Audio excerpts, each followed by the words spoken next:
Olá, vamos começar então agora a nossa leitura do último capítulo dessa experiência, né, primeira do livro da autocompaixão.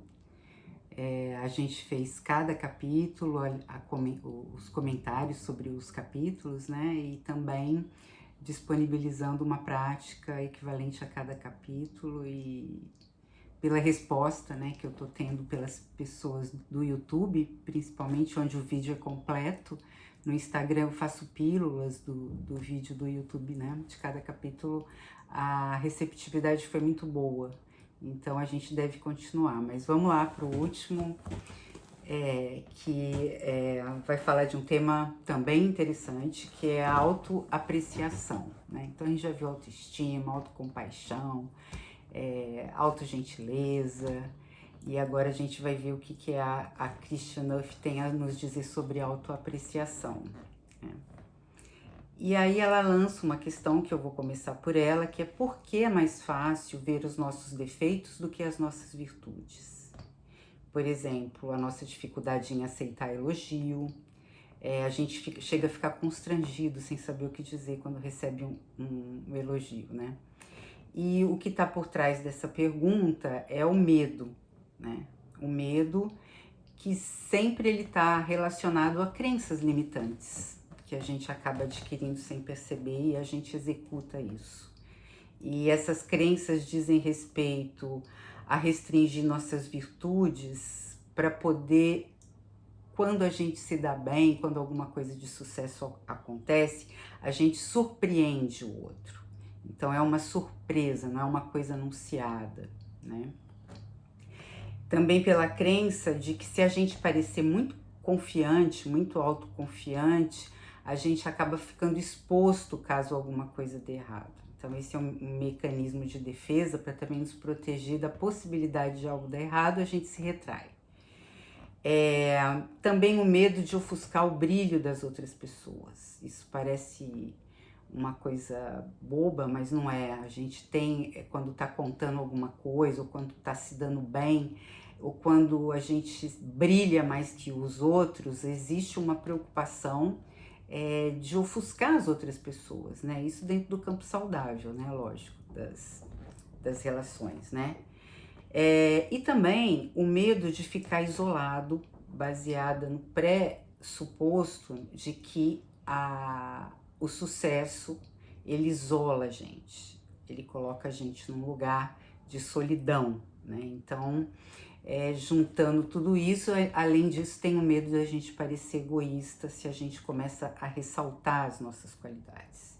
Então, essa resposta de que por que é mais fácil a gente ver os nossos defeitos do que as nossas virtudes, é por esse conjunto, então, de medos que a Christian Nuff apresenta aqui pra gente.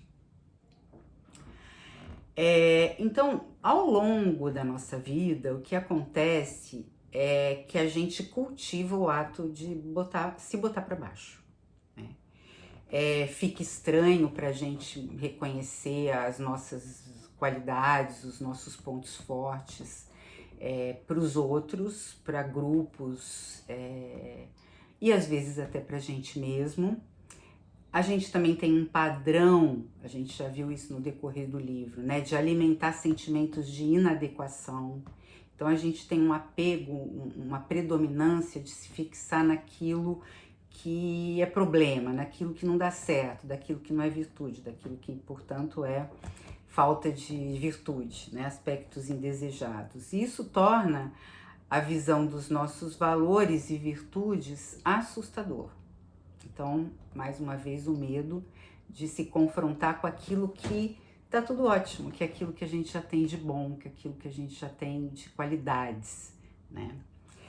E os medos que estão incluídos nessa maneira de restringir os nossos pontos positivos é o medo de perder a nossa humildade, de decepcionar o outro, de que a empatia só estaria disponível para os frágeis e perdedores. Então a gente prefere ocultar as nossas habilidades e assim, quando o erro acontecer, a gente preserva a empatia do outro, né? Ao invés de críticas como Onde você estudou para fazer um negócio desse, né? Pensei que você era melhor. Essas coisas que ninguém gosta de ouvir e que o medo, então, da opinião e do julgamento do outro pode ser tão assustador e parecer tão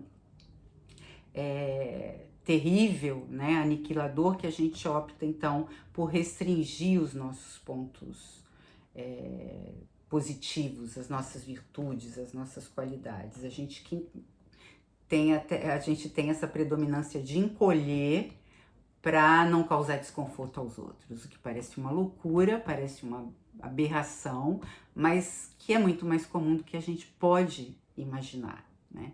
Então a gente pode até pensar assim em termos de filme, né, das experiências que a gente tem também de sempre torcer para o mais fraco, né? Até em time de futebol isso acontece, né?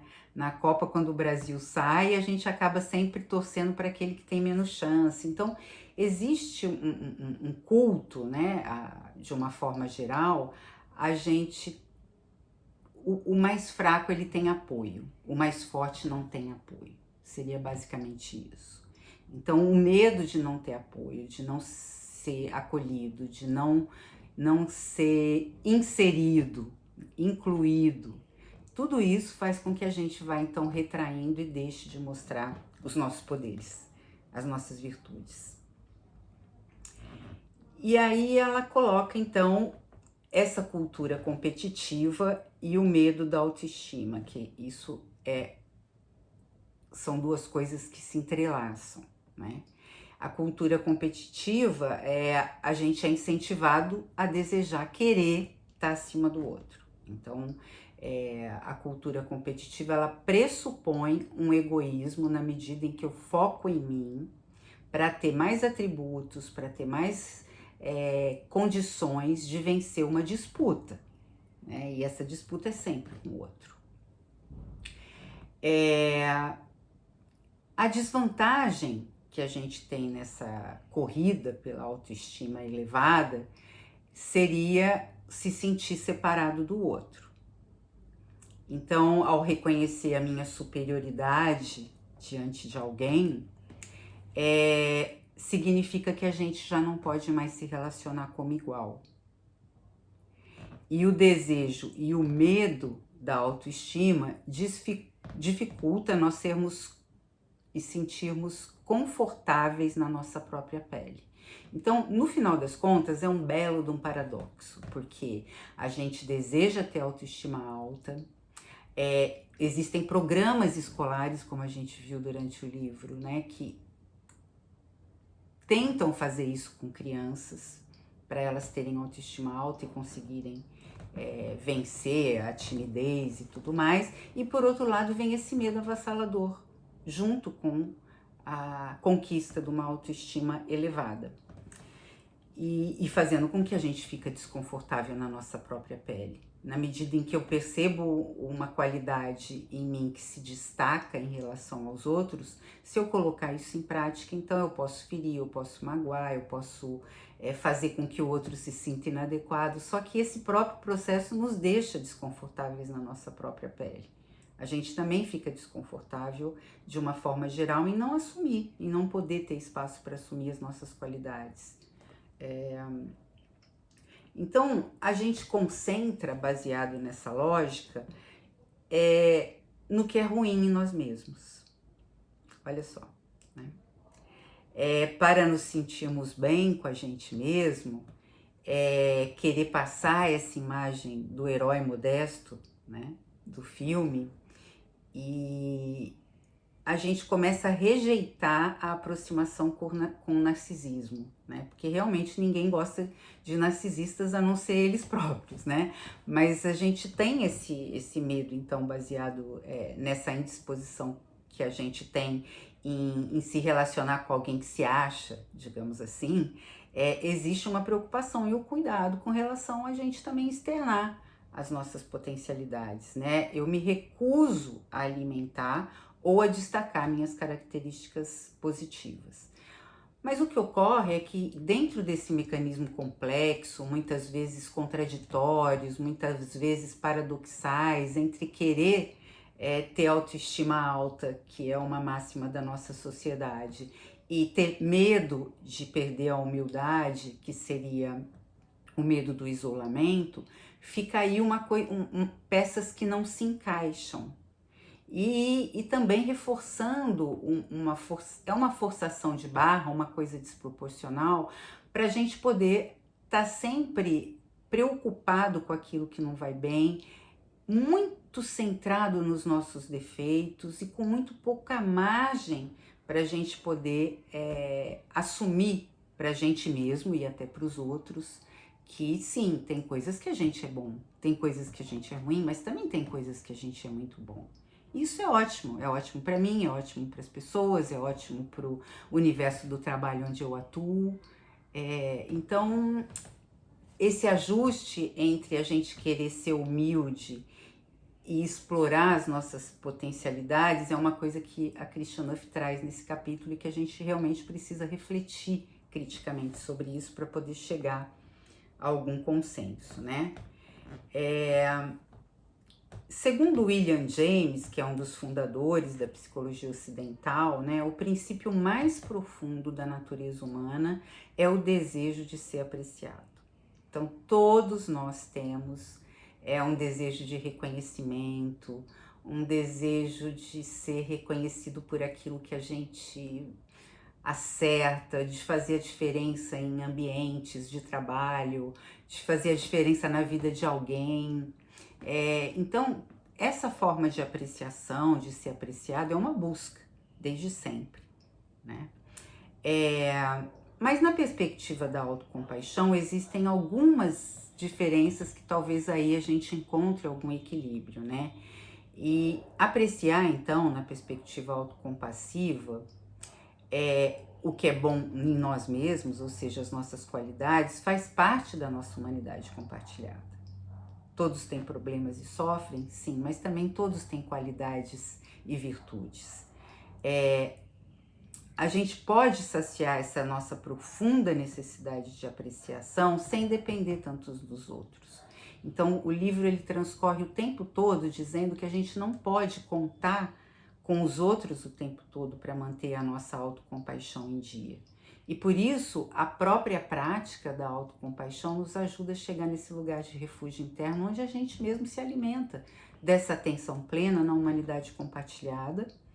E isso inclui, então, a nossa apreciação sobre aquilo que já está bom, aquilo que a gente tem de coisa bacana em relação a nós mesmos. A gente não precisa menosprezar esses aspectos, né? Muito pelo contrário. Não porque a gente é melhor do que ninguém, mas é porque a gente é humano e expressa o lado bom da natureza. Então, essa grande diferença entre autoestima e autocompaixão, que a autoestima, ela pressupõe essa competição, essa exclusão do outro, na autocompaixão a gente acolhe, né? Todos nós temos. E a gente pode apreciar, então. E ela vai falar de alegria solidária, que é uma das formas, então, da gente encontrar esse equilíbrio de poder se autoapreciar, se sentir confortável com as nossas virtudes. E essa alegria solidária, ela vem de um conceito budista que se chama mudita, que é quando a gente se encanta com as qualidades e conquistas do outro. Tem até uma prática de meditação que eu costumo ensinar com frequência, e deve ter no YouTube também, se vocês procurarem, é uma meditação que se chama justamente Alegria do Outro, que é essa nossa capacidade de também se alegrar com as conquistas do outro. Quando a gente pega a nossa atenção através da meditação e se coloca em meditação nesses aspectos, a gente vê como isso não só é possível, como isso aumenta, potencializa a nossa própria felicidade. Porque além de ficar contente com as minhas conquistas, eu posso ficar contente com as conquistas do outro, né? Então isso é uma maravilha, essa prática ela ajuda a quebrar esses padrões que a gente tem de blindar o outro, né? Então essa alegria solidária, se eu me preocupo com o bem-estar e desejo o melhor para alguém, fico contente com as suas conquistas, aumenta em mim a felicidade, porque eu também usufruo da alegria do outro, existe uma consonância do número de... Esse bem-estar, ele vem em consonância do número de pessoas que a gente deseja o bem, que a gente quer que esteja bem. Que em termos de habitantes, né, da face da Terra, esse número da humanidade seria 6,8 bilhões. E a meditação Loving Kindness é uma meditação que se propõe a cultivar essa qualidade escondida em nós, né? Que a gente adormece uma coisa que existe, que essa nossa habilidade de se alegrar com o outro, com a conquista do outro, ao invés de só ficar buscando problemas, os pontos fracos, né? Ou alguma coisa excludente, uma coisa excludente que é muito comum, a nossa sociedade é muito excludente. Por exemplo, fulana é bonita, mas é burra, né? Cicrano é rico, mas é chato, fulana é incrível, mas é gorda. Sempre junto com uma virtude se coloca alguma coisa em seguida para arrasar, né? Então a gente não precisa disso, né? A gente também, o fato da gente reconhecer a virtude do outro não anula a nossa e vice-versa também não. A gente tem que aprender a lidar com isso, né? A manifestação da alegria, a manifestação da felicidade, a manifestação do sucesso, que a nossa sociedade tende a ter muito medo por causa de inveja, por causa de crenças aí limitantes mil, também faz com que a gente viva menos a satisfação. Tanto em relação aos nossos poderes, como em relação ao outro, a querer bem que o outro, a querer que alguém na rua. Ontem mesmo eu estava passando, um cara que sempre fica na rua pertinho do supermercado, ele estava sorrindo porque uma moça olhou para ele e fez uma graça. E ele ficou mega feliz, foi visto, né? Tava lá, nem me viu passar e eu vi a cena, né? Então a gente quer que o outro lá no chão, na calçada, esteja bem, a gente quer que as pessoas que a gente gosta também estejam bem. E no caso da meditação da compaixão, dessa Loving Kindness, a gente estende isso para todos os seres, através de uma prática específica, desejando o bem, desejando que a pessoa tenha sucesso, que a pessoa tenha paz, que a pessoa tenha... E a gente deseja isso para o maior número de pessoas, e a gente vê que é possível. Existe uma meditação clássica dessas que englobam a gente mandar bons votos para a pessoa que a gente gosta, é relativamente bem fácil, mandar bons votos para pessoas neutras, que não significam muita coisa afetivamente, mas que, né, aparecem na nossa vida com uma certa constância, para pessoas que a gente não gosta, né? É sempre a parte mais difícil, mas eu não posso mandar bons votos para com quem eu tô com raiva. Se for alguma raiva muito importante, é melhor passar para outro mesmo, até que você esteja preparado para mandar bons votos para essa. Mas se essa pessoa, né, que a gente tem problema, também estiver bem, também estiver feliz, também, ela não enche o saco. Ela não vai ter...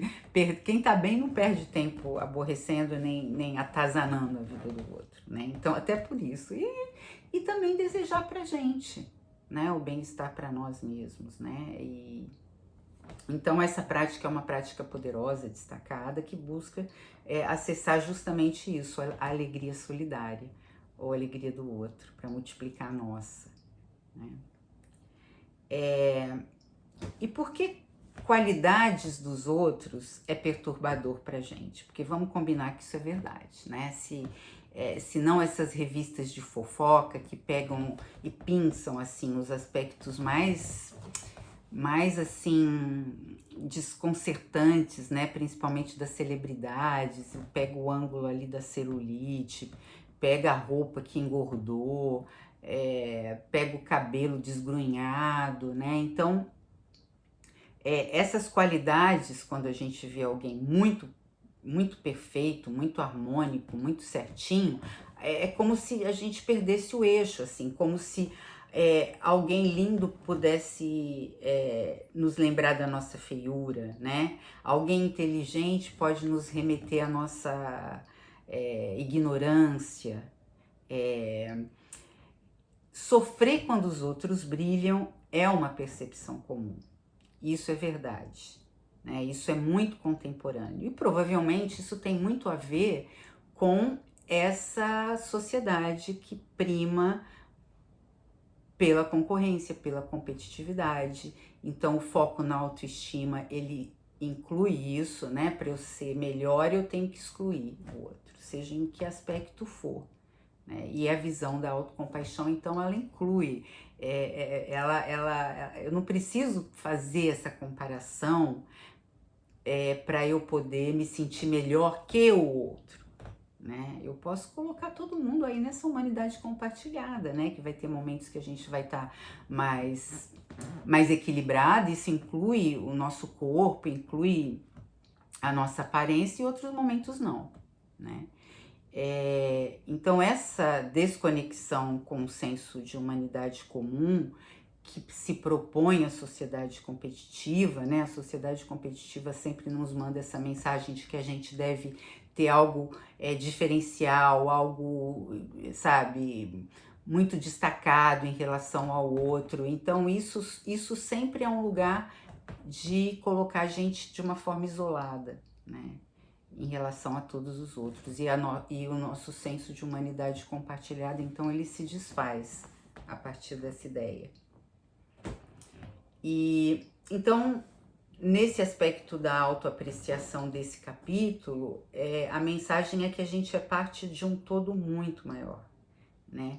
Ao nos conectar com o fato da nossa conexão inerente, a gente pode nos deleitar plenamente com a glória das outras pessoas, e a meditação da compaixão auxilia a gente nessa conexão, né? Muitas vezes a gente fica desarticulado com essa potência de se alegrar com a alegria do outro pela competitividade, mas ela tá ali, a gente tá conectado.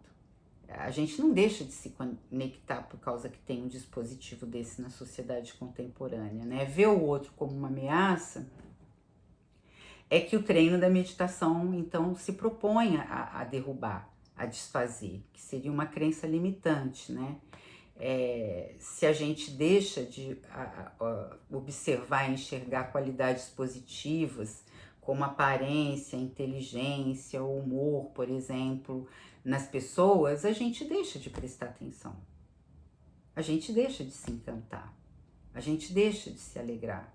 Imagina a gente perder todos esses encantos pelo marido, pelo namorado, pelo parceiro. A gente deixa de desejar, a gente deixa de querer. Então, o fato da gente não se apreciar pode se incorrer no mesmo risco. É a mesma coisa.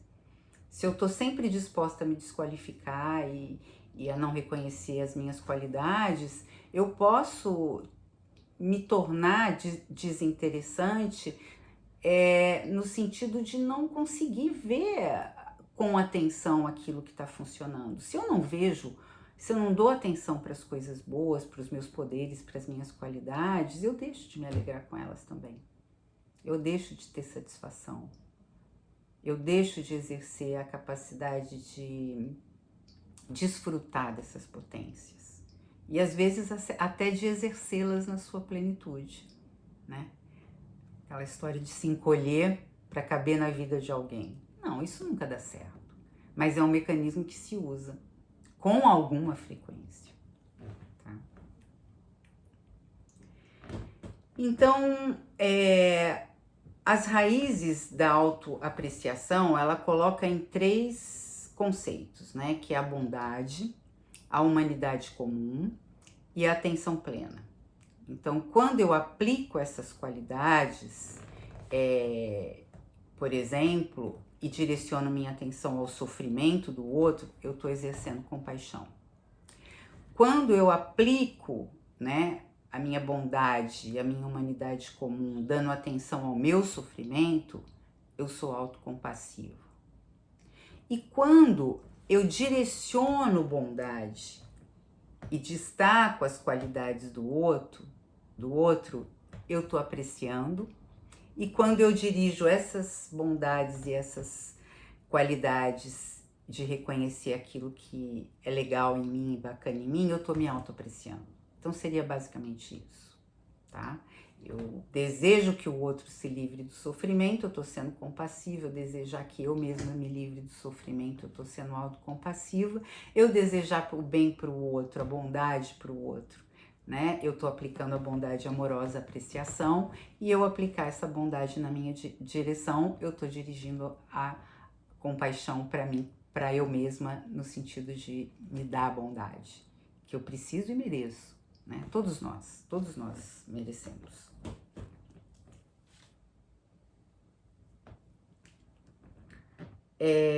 Então, a bondade e a autoapreciação, né? Então, a gente tá vendo aqui que é mesmo comum a gente focar mais nos nossos pontos fracos, é a gente subestimar as qualidades para a gente conseguir ter algum conforto e fugir do medo de ficar isolado, né? Então, a base para quebrar esse ciclo autodepreciativo é a autogentileza. Então a gente tem esse padrão de botar lente, de botar luz no ponto fraco, e então a gente vai perdendo visão dos pontos fortes, é claro, né?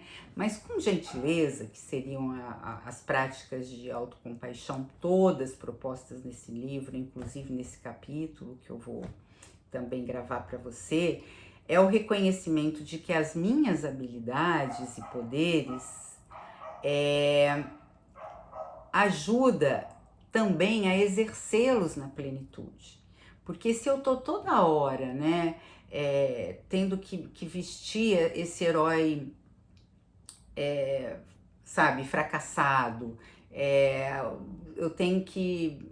Acontece uma coisa super legal, eu tenho que mostrar algo que não é tão legal para poder o foco não ficar só no que é legal. É uma espécie de medo do sucesso, né? Que vocês entendem muito bem o que eu tô falando.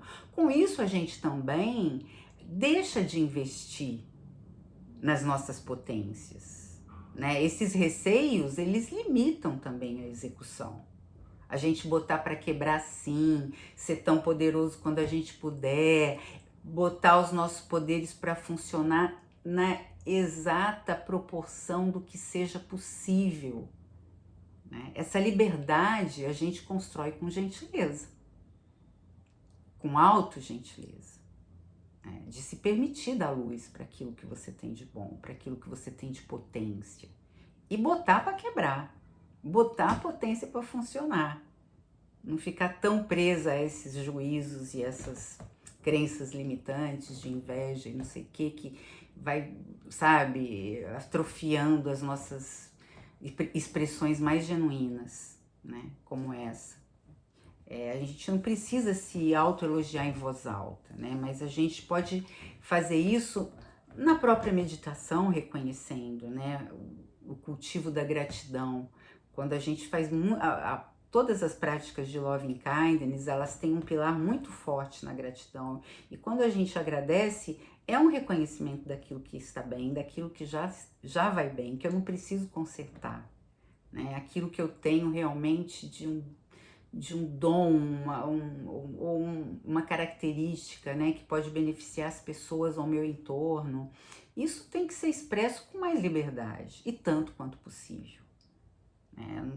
Isso não significa que eu preciso me mitidar por aí, né? Porque isso não é gentil mesmo, né? Isso não é simpático, isso a gente não quer pagar o mico que os narcisistas pagam, né? De ficar se achando.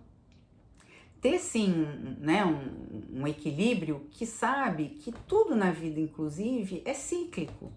Então, naquele momento que eu consigo uma coisa que eu estava desejando há muito tempo, naquele momento que eu estou vivendo uma situação agradável, vamos sentir, vamos degustar, né, vamos aproveitar mesmo aquele momento com muita atenção, com muita gratidão. Então, isso é uma forma da gente gentilmente balancear esse nosso senso de querer lá ficar presa nos defeitos, né?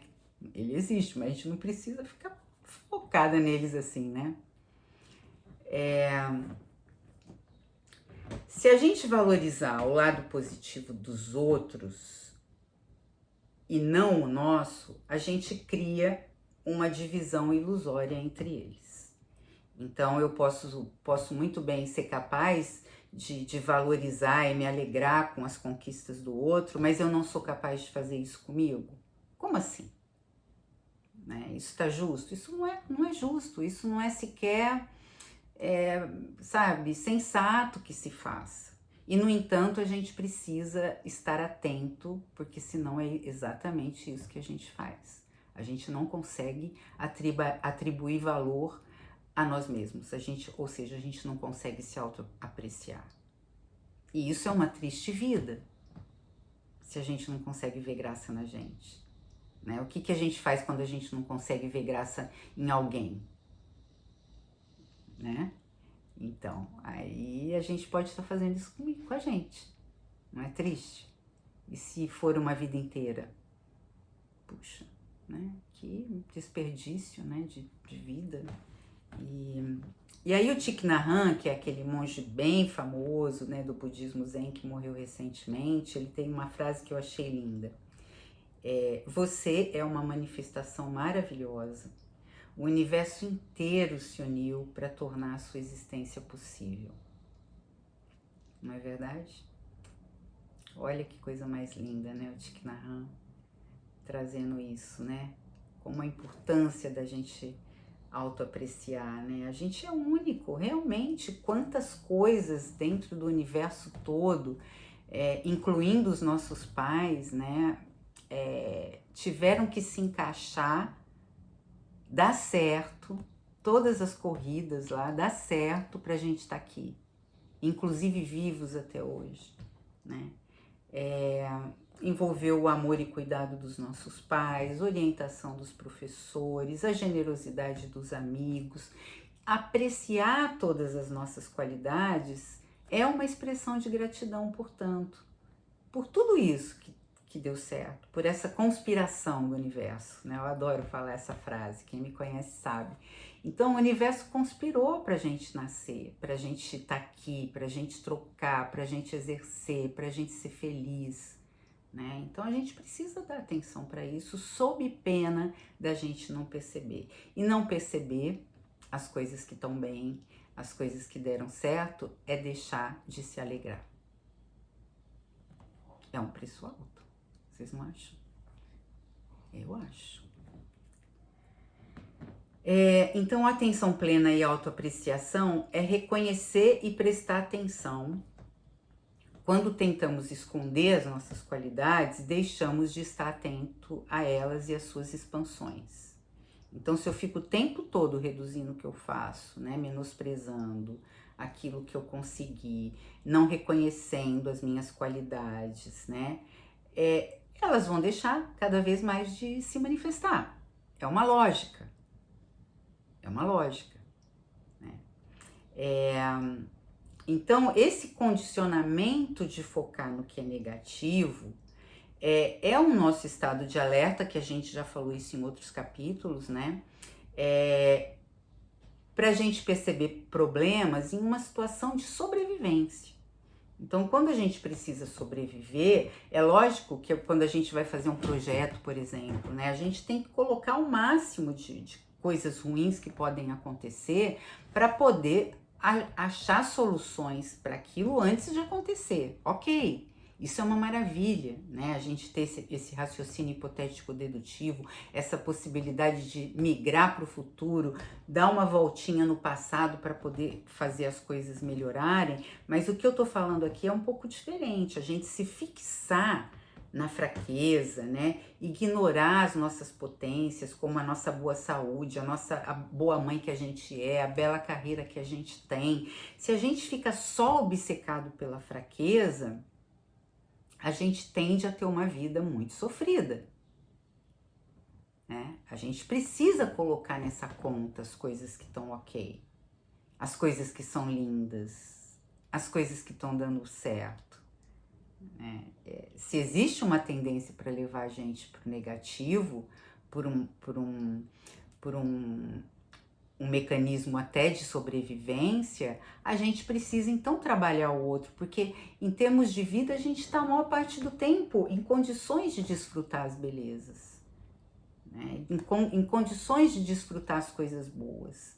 E, no entanto, muitas vezes a gente deixa de exercer. É como se a gente fizesse um check. Pronto, passou, ganhei, tchau. Qual é o próximo desafio? Né?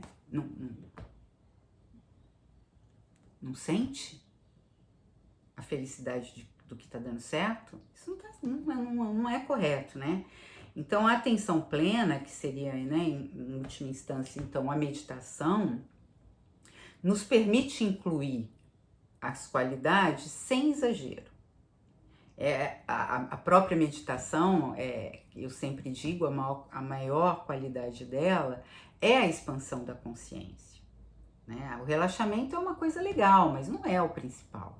A gente cria um refinamento da consciência. Então, o tempo todo que a gente está meditando, a gente recebe o que vem naquele momento, seja no ambiente, ou seja nas nossas memórias e pensamentos, a gente recebe, procura não se misturar com eles, deixa eles passarem, sem julgamento, sem colocar o nosso dedinho ali para fazer do jeito que a gente quer, e com isso a gente vai ganhando um espaço de refinamento de consciência, que é o que nos permite, então, não cometer exageros, né? Como, por exemplo, o narcisista de se achar o ó do borogodó e na verdade não é, ou então como a pessoa que tem a nuvenzinha na cabeça de que nada tá bom e que isso também é dificílimo conviver com pessoas assim, né? É muito... Para cada coisa boa que você fala, ela tem uma ruim para te rebater. É complicado. O pessimista é uma pessoa bem complicada. Então, a gente buscar o equilíbrio aí, né?